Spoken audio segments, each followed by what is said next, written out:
Bakery cake की या pound cake की अगर आप रेसिपी देख रहे हैं तो ये बहुत ही ज़बरदस्त रेसिपी है।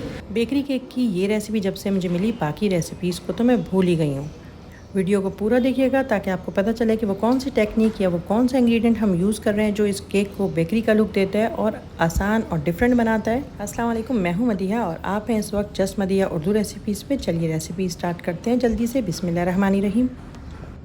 सबसे पहले हमें 1 कप मैदा लेना है और मैदा जब हम 1 कप लेंगे तो कप हमारा बिल्कुल ऊपर से लेवल हो, ना ज़्यादा हो ना कम हो। मेरी तमाम मेजरमेंट जो है कप के हिसाब से, आप चाहें तो इसको कन्वर्ट कर लें आप ग्राम के हिसाब से। वैसे मैं ज़्यादातर कप के हिसाब से ही बेकिंग करती हूँ। इंशाल्लाह कोशिश करूँगी ग्राम के हिसाब से भी करूँ, लेकिन वो ज़रा मुझे मुश्किल लगती है। 1 कप मैदे को मैंने छान लिया है, आप भी छान लिएगा। मैदे को छानने के बाद हम इसमें ऐड करेंगे बेकिंग पाउडर। बेकिंग पाउडर को भी हम छान लेंगे। अच्छे से दोनों चीज़ों को छानने के बाद हम इसमें ऐड करेंगे नमक। बिल्कुल चुटकी भर नमक मैं ऐड करूँगी। नमक को ऐड करने के बाद हम इसको मिक्स कर लेंगे। क्योंकि मैं नमक को छान नहीं रही हूँ तो मिक्स करना ज़रूरी है। ड्राई इंग्रेडिएंट्स को हमने मिक्स कर लिया है, अब हम इसको रख देंगे साइड पे।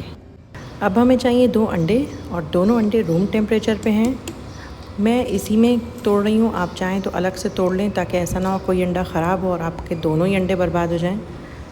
2 अंडे तोड़ने के बाद अब हमें चाहिए चीनी। पिसी हुई चीनी यूज़ कर रही हूँ मैं और घर में ही मैंने चीनी पीस करी है। हमें बिल्कुल आइसिंग शुगर नहीं चाहिए, हमें बस पिसी हुई चीनी चाहिए। चीनी ऐड करने के बाद अब मैं इसमें ऐड कर रही हूँ वनीला एसेंस। मैं पाउडर वनीला एसेंस यूज़ कर रही हूँ, आप चाहें तो लिक्विड यूज़ करिए, जो भी आपके पास है। मुझे पाउडर वनीला एसेंस की खुशबू ज़्यादा पसंद है।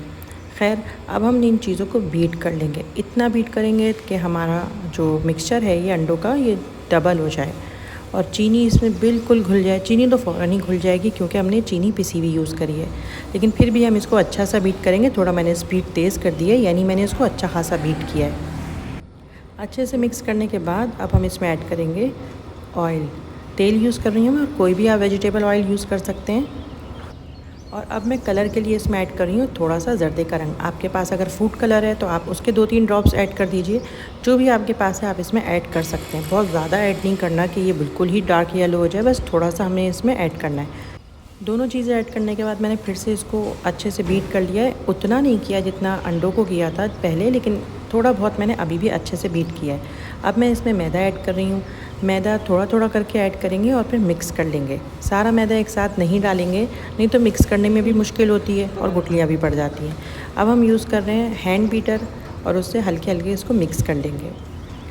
जब तक मैं मिक्स कर रही हूँ, आप अगर चैनल पे न्यू हैं तो चैनल को सब्सक्राइब कर दीजिए और वीडियो को लाइक ज़रूर करिएगा। केक्स के अलावा इसके अलावा भी मेरी बहुत सारी रेसिपीज़ हैं, आप उनको भी देखिए, आपको ज़रूर पसंद आएगी और ज़रूर बनाइएगा और बनाने के बाद अपना फ़ीडबैक ज़रूर दिएगा।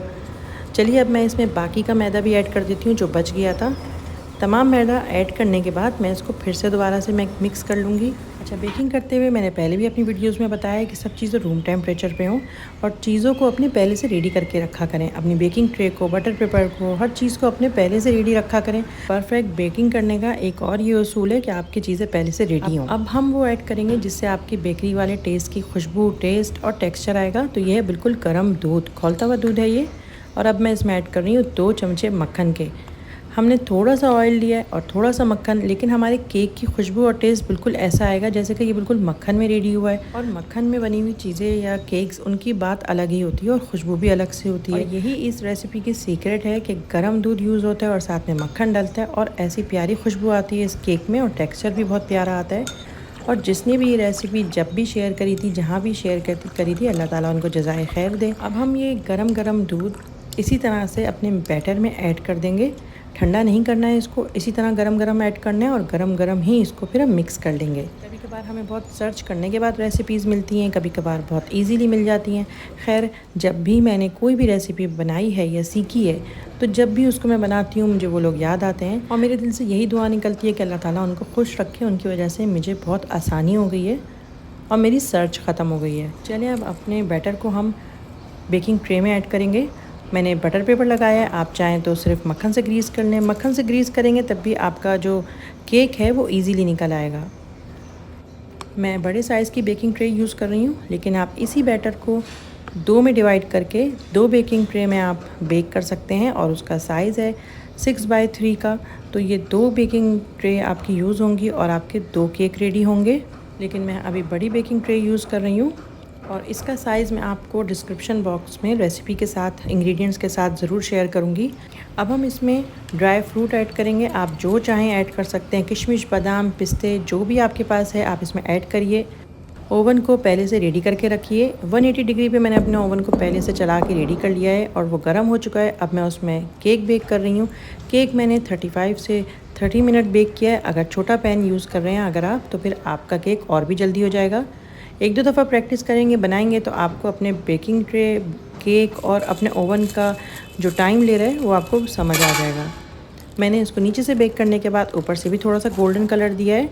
आप चाहें तो आप भी दे दीजिए और आप ना चाहें तो ना दीजिए। बेक करने के बाद जब हम ओवन से केक को निकाल लें तो 5 मिनट दें कम से कम ओवन से निकालने के बाद केक को, और उसके बाद उसको बेकिंग ट्रे से निकाल दीजिए। बटर पेपर लगा होगा तब तो बहुत ही ईजीली आपका केक निकल आएगा। केक के पीस मैंने कट करने शुरू कर दिए और मुझे ध्यान ही नहीं रहा कि मैंने अपना कैमरा ऑन नहीं किया हुआ था।